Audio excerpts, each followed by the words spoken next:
If you heard the sound of laughter shaking the city last night, it's because the Cape Town Comedy Festival is underway.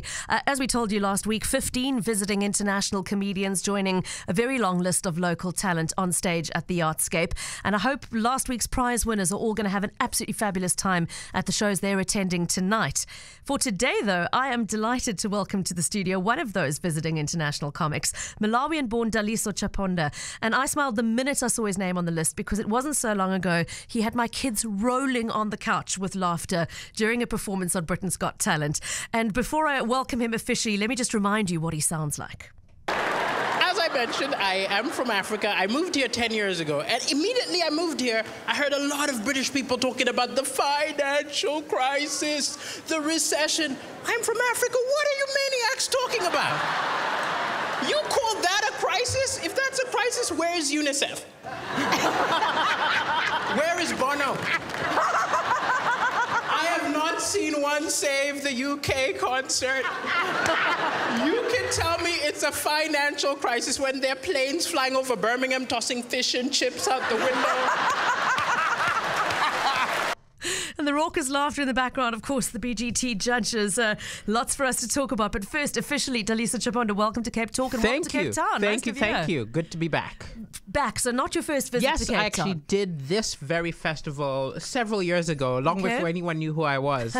It was like a first adopted of me before anyone knew who I was. And then now I'm back with street cred. That's amazing. So we'll talk about that weird cycle that must have happened in your life there. I mean, as you heard mentioned in that clip, you might live in the UK, but you were born in Africa, in Malawi. Yes, I was born, lived in many African countries when I was growing up. Mm-hmm. So a lot of my comedy, despite the fact I live in the UK, is about Africa and my upbringing and the chaos. Now, speaking of that upbringing, I mean, the funny bone, did that come out in childhood already? Were you a family that laughed and joked a lot, or was it a talent that just sprang to life through you? We were a family of storytellers. Okay. I think that was the big thing. My father worked in the UN, would come home and tell us crazy stories. We would all tell crazy stories, and that's where my comedy came from, because I'm more of a person who tells funny anecdotes than someone with little gags and one-liners.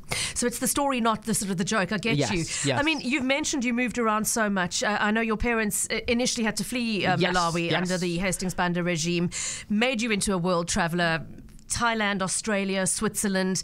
You were eventually able to return to Malawi. I was. And you went there as a performing comedian. Not the easiest of receptions, though, I believe. Yes, also, like, even when I came into the customs, they spoke to me, and I don't speak Chichewa because I grew up everywhere. Okay. And the customs officer was like, "You're not a real Malawian. You're a fake Malawian. You've stolen this passport." And I had to call my mother to get it to vouch, "No, he's really Malawian. Let him in."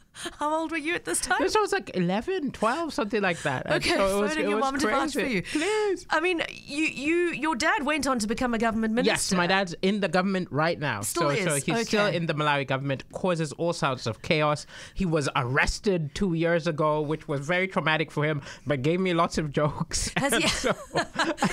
Well, vice versa, has he ever been arrested over something you've said, or have you ever been threatened with arrest in Malawi? Yes, because in Malawi, I made fun of our previous, 2 presidents ago. I made fun of him, and the Malawi censorship board came to me after the joke. It's very the amazing thing in the UK is in the UK you can make fun of the government as you like. I actually in South Africa, all of the comedians do it. Malawi, not so much. So censorship board got me. Wow. They wanted to arrest me. I had to talk to lots of ambassadors and pay a fine. And eventually it was okay, but there was a few days when it was touch and go. I mean, it's fascinating. The world right now, the world's leadership right now is like a bottomless pit of comedic inspiration and material, in fact, for you. So the show I'm doing in the Cape Town Comedy Festival is the UN comedy show. It's going to be every day till the 8th. And we're going to try to make it like the real UN. So like the US comedian will just talk for no reason and embarrass us. I'll be the Malawian asking everyone for money. We're going to replicate the actual UN, because the world is insane right now, and it's good for comedy, but it's kind of worrying. It is worrying, but it's this interesting connection between what we laugh at and what we wince at. I remember doing a school oral many years ago where the sort of thrown out title you had to speak to was comedy equals tragedy plus time. Yes. And there was that sense of tapping into the things we laugh about today are the things that hurt us a few days ago or a few years ago, and that with some time and perspective, we learn to be able to find the funny in them. Do you feel like that sometimes? I think that all my humor comes from pain. Now, Really? the cycle for me to make it funny is usually an hour. That's pretty quick. Yes, it's very quick. I make fun of it while it's still hurting me. But I think it's what makes comedy universal. It's why you can watch someone perform who is a lesbian from Japan and I am an African from Malawi, and I can still laugh at what they're saying because we've got common human pain. So I think if you, like, I talk about breakups, everyone's been through a breakup. I talk about having problems with your parents, everyone's had that. Yeah. You, I mean, you speak about that finding humor from a place of pain. Have you ever had a moment where you go, that's too far, I crossed that line, I shouldn't have gone there, it was maybe too soon?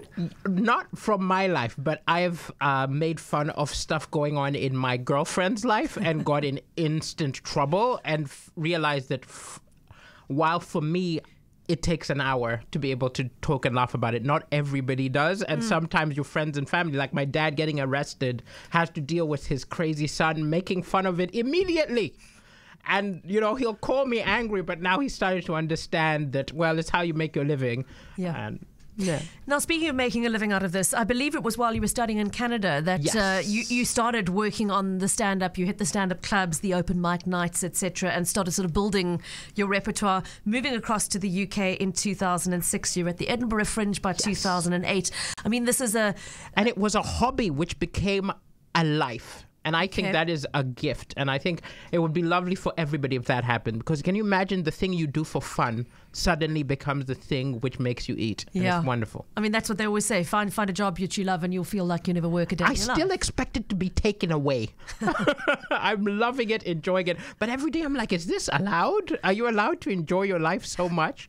Touch wood quickly. Yeah. I mean, let's talk about Britain's Got Talent. Because Yes. obviously there was a game changer in terms of catapulting you from Yes. a road it sounds like you were already on, building the momentum, building a name for yourself, getting sort of, subheading on the tours, etc. But that moment was a game changer for you. And we saw it quite recently because we're a little bit behind in what we've Yes. seen on Britain's Got Talent here. So just take us back to that moment. 2017 show, you finished your set, the audience goes wild. You're hearing the chanting. I went and listened to it Yes. again this morning. They're chanting Press to the judges, that press gong, that gold press buzzer. that gong. And then Amanda Holden does. Yes. What went through your mind as you saw those little pieces of gold paper floating down over your head? I couldn't believe it at all because I always thought the golden buzzer went to wonderkins, like, you know, the 7-year-old who can sing opera, something weird. I was like, I'm just a middle-aged guy who tells jokes. And so I went in expecting to do okay because I was confident enough I'm funny, but I did not expect that at all. And that was the moment where it became, this is now like a Cinderella story because I could not believe what was going on. It was absolutely astonishing. And not only does the golden buzzer get hit, but then you hear Simon saying, you're funny, you're naughty, you're unique. And I quote, this right here is why we have shows like this, to find people like you. How did that moment change It was the course of your so amazing. career? Like everything since has been because of that. So I'm now always on tour. I've got a radio show. All of these things rippled out from it. And it's just been amazing because I love being a comedian. But on a weekly basis, I used to have doubt and think maybe I should have stayed as a programmer. What am I doing? Why am I hiding from my landlord? And it was wonderful to go from that. And also things like my parents who were able to fly from Malawi and be in the crowd when I'm doing the final. It was so amazing to have them see that when they were there, when I was like the 11-year-old saying, you want to hear a joke? And I was like, oh, this kid. Not again. Please, not again. And it's just been very lovely to... also, there's a level where I now tell the world about our lives, about being an exile and being refugees. And my parents, interestingly, the first thing which I think they love is in my radio show, I talk about how we grew up. And now they're like, this is better than jokes about sex. Talk about where we came from. Yeah. Parents are never going to like the They're jokes never about gonna. sex. They're Doesn't matter never. who they are or what They're their never. background is. They're never. But I love that. I mean, you must have a quite unique appreciation because your father worked for the UNHCR Yes. at one point. Yes. And that you yourself end up as refugees. You must have a very unique insight Very unique into that insight. situation. In fact, he joined the UN because he'd been a refugee. away, and he got a scholarship. And after he got the scholarship, he was like, I want to help people who are going through what I'm going through. And it gave us this weird life where, you know, we had friends who were ambassadors. And as a kid, you don't realize how lucky you are. But when I look back, I had a very unique education, and I had unique experiences which have informed everything. Just for those who might have joined us late to the conversation, I'm chatting to Daliso Chaponda, who is the Malawian-born comedian who is in town for the Cape Town Comedy Festival. Come watch us. We are all so funny. I know you were on last night with Bafani Bafani, yes. And then on, as we've said, for the rest of the week with the UN Comedy Show, and there are a whole bunch of other amazing productions. acts on it. One of my favorite acts is on with me, Sindhu V, who's a British Indian comic who she's also got a radio show, and I love her radio show, so I'm really looking forward to it. Her and the other act, but she's the one who I'm going to be in the audience watching with everyone else. That's amazing. I mean, I wanted to ask you about this. Do other comedians inspire you, or do you look just sort of to life in general and try not to focus too much on what other comedians are doing, because you don't want to be somebody else's replica? Well, my favorite comedians have passed away, but my favorite was Joan Rivers and Richard Pryor, right? So I will watch all of the long past and, you know, just enjoy them and get inspiration from them. And I'm a fan of my friends, but I don't necessarily feel influence them. But I'm definitely influenced by these greats of the past who did it for 50 years and learned everything there is to learn. I believe there's a big Roald Dahl fan sitting across from you as well. Yes, because I also write fiction, and I love funny fiction. And, you know, actually the first time I was laughing, you're not laughing at a kid at stand-up. You're laughing at Matilda. You're laughing at Charlie and the Chocolate Factory. And I write children's literature and funny stuff, and it's great. And Drunk Pheasants and Danny and the Champion of the World. Oh, you made so me smile good. just thinking So about it good. now. I mean, you've spoken about the rapid sort of turnover for you in processing what's going on around you in the world and turning it into comedy. I mean, do you walk around with a little notepad in your pocket or an app on your phone where you capture stuff and say, this would be a great joke? Yesterday at Bafani Bafani, I walked on stage wearing a coronavirus mask, right? So if it's in the news now, it's in my show today, right? I was talking about Eskom Sipush, which I found out when I got off on the plane. So if it's happening, it becomes part of the show. And then some stuff stays because it works so well. And so I've got like a 6-month turnover, and I talk about different things. So for example, people who saw me last time in Cape Town, they can come and watch. It'll be all different. It's going to be new. Okay. Yeah. I mean, we've spoken about the wealth of material that politics provides, but British politics and the characters now. Insane. This is the actual thing. Is the big joke which I've been telling is their politics was so ridiculous. I had to go back to Africa just to see what a stable government looks like, because they always like to lecture Africa about how chaotic our elections are, but they're much worse right now. So I've been mocking them for that, but also worrying a bit because, you know, their current prime minister, he was talking about Africans and he called us, you know, smiling pickaninnies with AK-47s. And I'm like, this is the guy? This is the guy? The man in charge of my country? At least I don't live in America, because at least even at his worst, Boris Johnson has not called us whatever countries, which I can't say on the radio. But you understand. We know. Okay. I mean, I have to ask the obligatory question. For the young, aspiring comedian listening to this interview, not everybody is going to get the chance to be on Britain's Got Talent and have a golden buzzer change their life.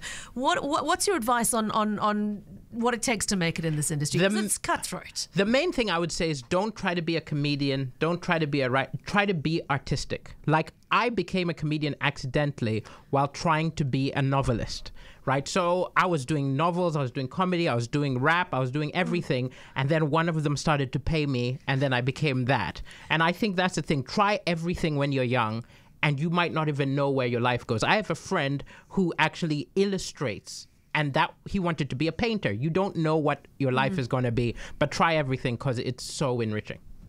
So just to recap, Daliso's in town for the Cape Town Comedy Festival, which opened yesterday and continues throughout this week at the Artscape. There are a number of different shows featuring different international and local comics. I know you caught Richard Turner on with John last week talking about his show Dealt, which also opens tonight. I'm not going to go through every single one. I am simply going to say it's an event not to be missed. Cape Town Comedy Festival. We're at Artscape. Please come and join us. And ticket bookings is through web tickets. The price of the shows is going to differ different according to what you're going to see and who you're going to see, but web tickets is your landing point for booking tickets. Did you have a full house last night at Bafani Bafani? Full house. It was absolutely amazing. So don't do that Cape Town thing and think, yeah, I'll wait and see if Friday comes and I'll see if I feel like going out and then I'll buy some tickets, because they're going to be gone by Friday. You have been warned. Daliso, it's wonderful to have you in Cape Town. Thank you for having me, Welcome Pippa. back. Thanks for joining us and enjoy the rest of your time in the Mother City. Same to you.